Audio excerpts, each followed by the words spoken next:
So I want to talk about Yeat going #1. So I think that him and J. Cole, they both had big features on Drake's album. Okay. And I think right here, Drake and Yeat's IDGAF has now reached #1 on both US Spotify and Apple Music charts, potentially blocking J. Cole from getting his first #1 record with First Person Shooter. So this says people are speculating that Yeat is gonna go #1 on Billboard, because right now we only have Spotify and Apple Music charts. I don't think that we technically get the data for #1 until, because like it hasn't even been one full week for Drake's album. It would be this Friday, it would be the cutoff mark, and then I think it's announced like Monday or Tuesday the following week to tell us who's going #1. So it's crazy that J. Cole is known as one of the top like 3 rappers, him, Kendrick, Drake. Although I feel like that's definitely changing because Travis Scott's doing big numbers. But it's crazy that like Future has #1 songs with Drake, maybe even has #1 songs himself. I think he actually did. It's the Percocet, Molly Percocet. Yeah, that one.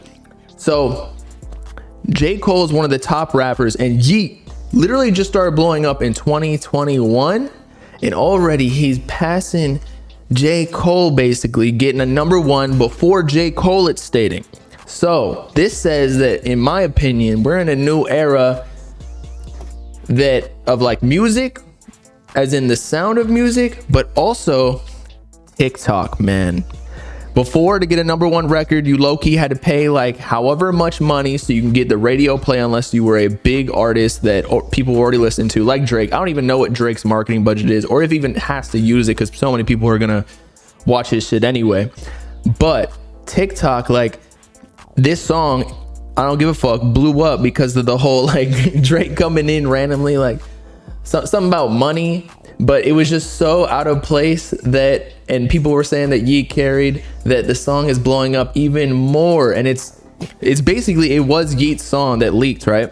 Or whatever it was. It was like an open, it seemed like, because I think when I listened to the song, there was an open verse. I could be wrong though. But Yeat's going #1, man.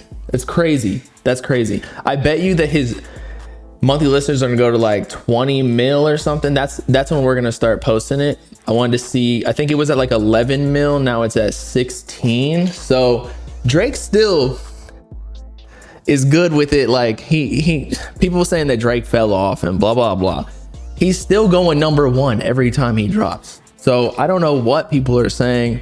Y'all are talking about quality. That's fine. But still, he's him. He's still the stream god. Okay.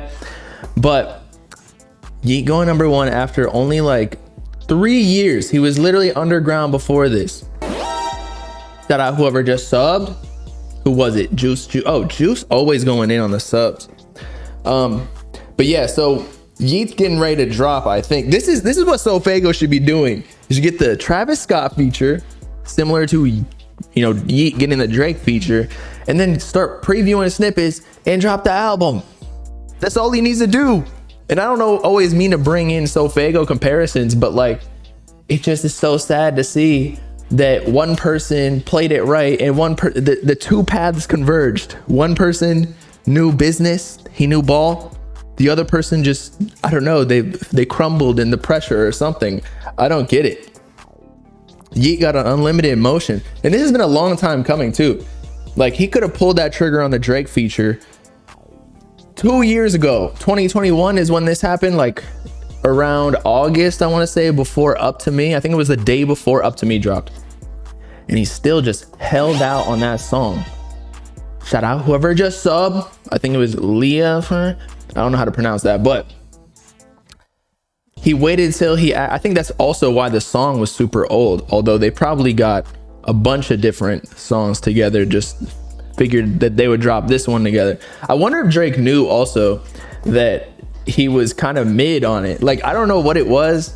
His voice just sounds weird on it. Like, it doesn't sound clean. Like, the mix is super rough, whereas Yeat's just like flowing on it. So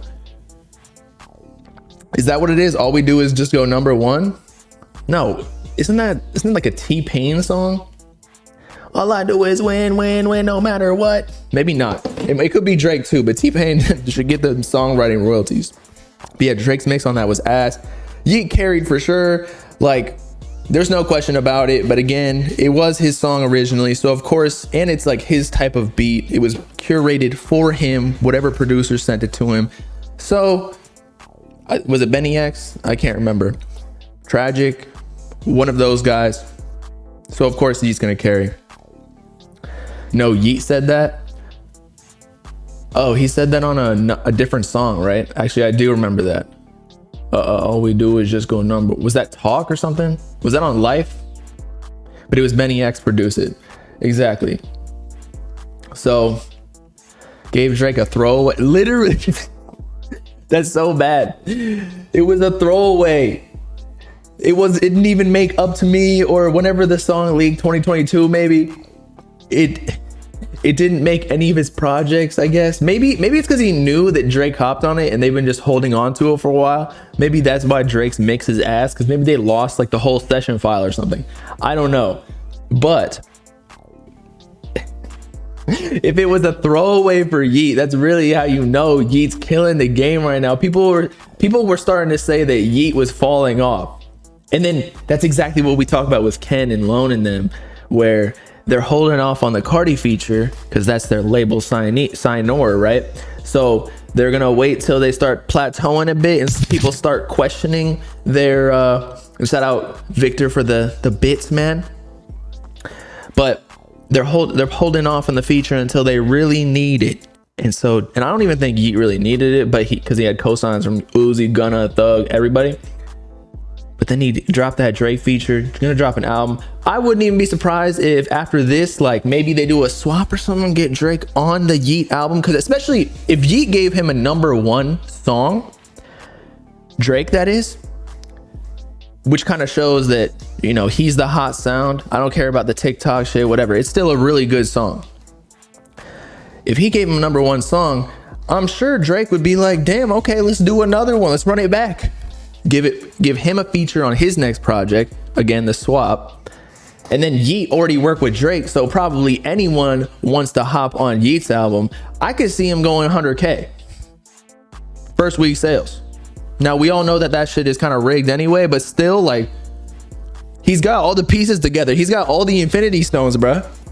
He's got Drake, Uzi, Gunna. All he needs is Cardi, maybe like a little baby, maybe a Future. Who else is there that's really like a GOAT in this game, at least in trap music? Like, cause he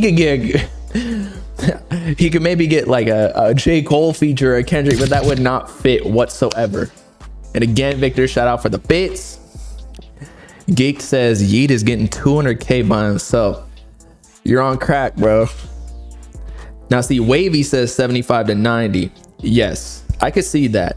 I'm just saying, like, I don't know what the chances are for the 100K, but it's definitely in the cards somewhere. It could be a 1% chance, although I feel like it's even like a 10 plus, maybe something like that.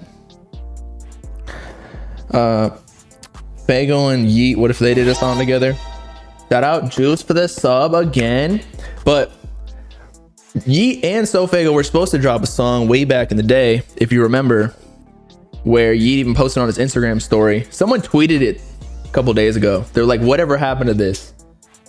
I don't know if Yeat's clearing that at this point. Like, SoFago's scrapping. He's fucking taking everybody out so he's calling hits on Travis Scott so he can actually finally get the feature. He's hacking. He's learning code in college right now. He's going back to school trying to figure out how to hack into Travis Scott's fucking hard drive so he can get an open verse and then finally drop that.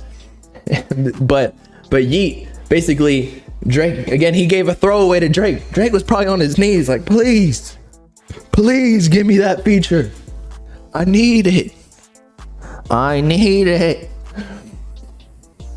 But yeah, I don't know. I mean, I think, and shout out Victor for the sub. I actually do think people would want a Yeat SoFago feature, but it might also be like it might be bad, because if they did that, I'm sure there'd be so many, like we already saw Drake, right?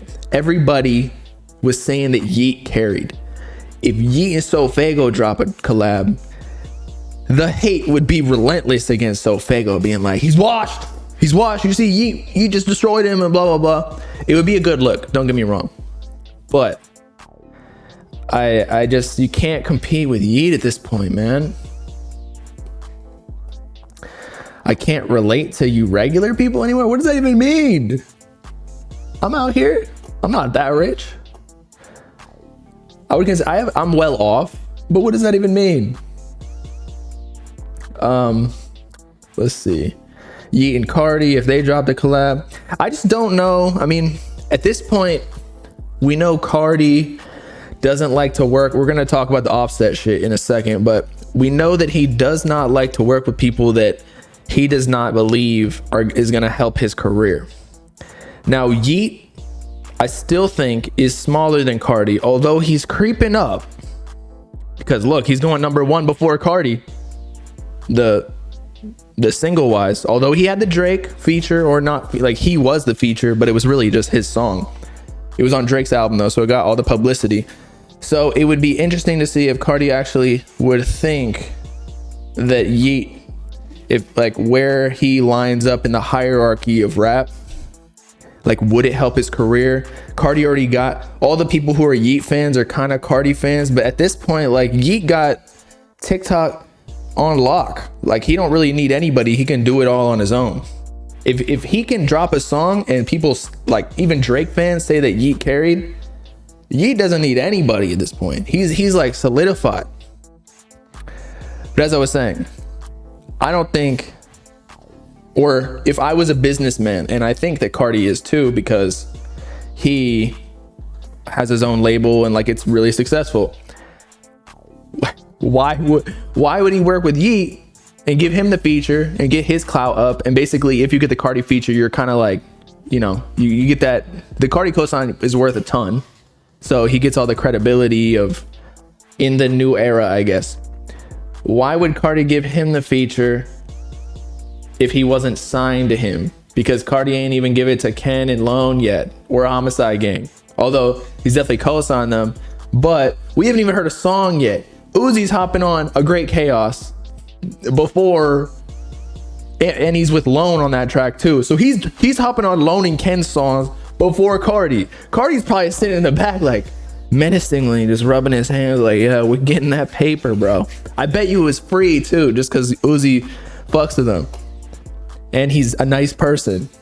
Whereas Cardi's just like a narcissist in the back, just licking his fingers, counting the money like, yeah, we just made hella bread off this Uzi feature. Sky was #1 on TikTok. Yeah, Sky was #1 on TikTok last week, I believe. It was the #1 trending song. So I do agree, Cardi's got TikTok on lock as well, but he just doesn't have as many songs. Like Yeat's catalog is just way deeper than Cardi's at this point, because he only got 3 projects out: self-titled, Die Lit, Whole Lot of Red. We still waiting. I don't even think we're gonna get that project before the tour, because Ken's dropping, and then what, November is when the Cardi tour starts. We only got like a month, bro, and he probably wants to let Ken bask in the glory of his first week sales and the promotion of his album. Let it ride.